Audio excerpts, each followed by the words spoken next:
everyone, welcome back to Paul's Model Works.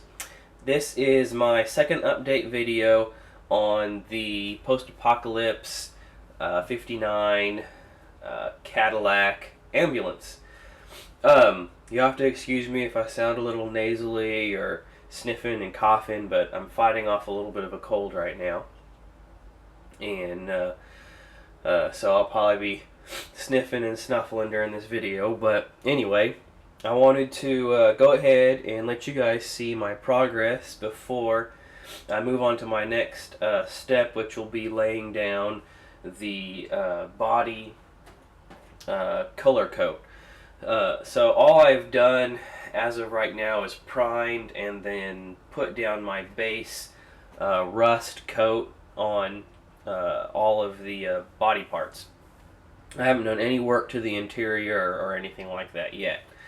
So anyway, let me just start here with the chassis. As I told you guys last time, this is just an all molded in chassis, curbside kit, no motor, so everything's just molded in. So I've laid down just, very basic rust coating before and then afterwards I'll be salting this and putting in all of the grime and everything that'll be underneath there. Same with the body, it's just rusted. I did add some bullet holes all along the side here, just to kind of, give it a little bit of variation and some texture and whatnot. Here's the other side with the rust and everything going on. Top, we got the a little bit of a change to how I'm going to be doing this from the last time that I showed you guys. I decided to go a different route with the top, but I'll show you that here in just a minute. We got the wheels and everything. They've been rusted. The gun rusted. And then we've got our gas tank here. So I wanted to show you this a little bit closer. So this is the gas tank. It's just the, I don't even know what it is, some kind of tank off the back of the Ghostbusters vehicle, but I've made it to my little reserve gas tank. And on the end here I've made a little valve, which is going to have a line rubber hose that will come off of it and lead down to the side of the car, and that'll be how, the extra reserve gas gets in there. But I used a watch part right here on the top of this, and a couple of watch parts there, and I made a little twist valve, just the little dill there where they can twist it to open it up or to close it. And then I've got a little Protec fitting on the end there. So that's going to be the extra reserve gas tank. Okay, so I mentioned that the layout on the top of this is going to be a little bit different.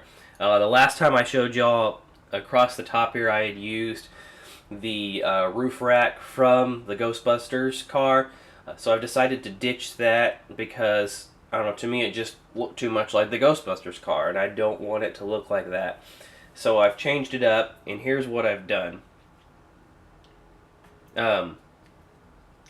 The gun is going to go back here. That's what this little mount is.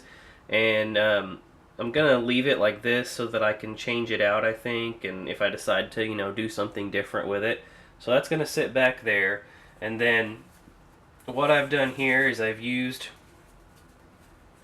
let me take this off first. I've used a little bit of balsa wood, and I've made some wooden slats that are going to sit on the top right here where this rack is, and that is where the spare tires and the gas tank are going to go, and then of course the gun will sit back there like that. So let me zoom this in here and let you see a little bit better. Okay, so that's basically how that's going to look.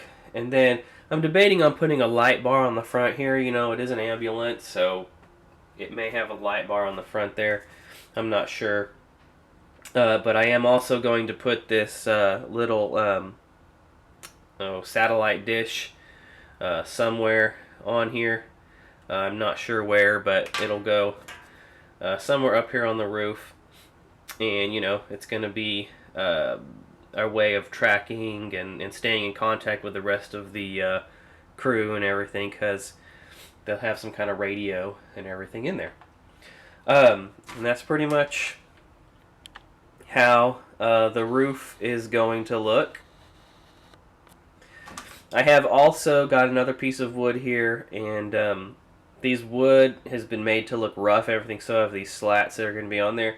And this is going to be part of the front bumper of the car that will, you know, give it just kind of a found whatever they could find kind of look to put this thing together. Did want to show you real quickly. This is the primer that I used. It's the Plasticoat Sandable Primer, black, good stuff. So some of you wanted to see what I have been using on this. So I started with the black Plasticoat Sandable Primer, and then I've used these MIG Jimenez Rust Effect colors. I showed you guys these on my last model, but this is all I used for these rust colors that you see there. This has everything from light rust all the way down, medium rust, dark rust, old rust, shadow rust, and chipping, which is like an even darker color. And it's just perfect. It's pretty much all the colors you would need for your rust. So if you can get that, definitely check it out. And then once I lay down my rust coat, then I've come back in with a dull coat, and I just use the Testors dull coat. It's a lacquer, but once your acrylic colors, that's what these are. These rust is an acrylic. Once you let that totally dry out, it'll take this lacquer just fine. You won't have any problems. So the Testors dull coat goes on to protect your rust, so that when you put your color coat on there, whatever you do to that will not affect any of your rust colors underneath. I did want to share one thing really quick with you guys that I picked up today, actually. And I was browsing the Harbor Freight website, and if you've not, been to Harbor Freight before, it's like a tool store that has everything you can imagine. I mean, any tool you could ever need, and it's super cheap prices. I mean, it's not name brand stuff or anything, but it's good stuff. Everything I've ever bought from there has been good, but you can get it for really cheap. So I saw that they had this.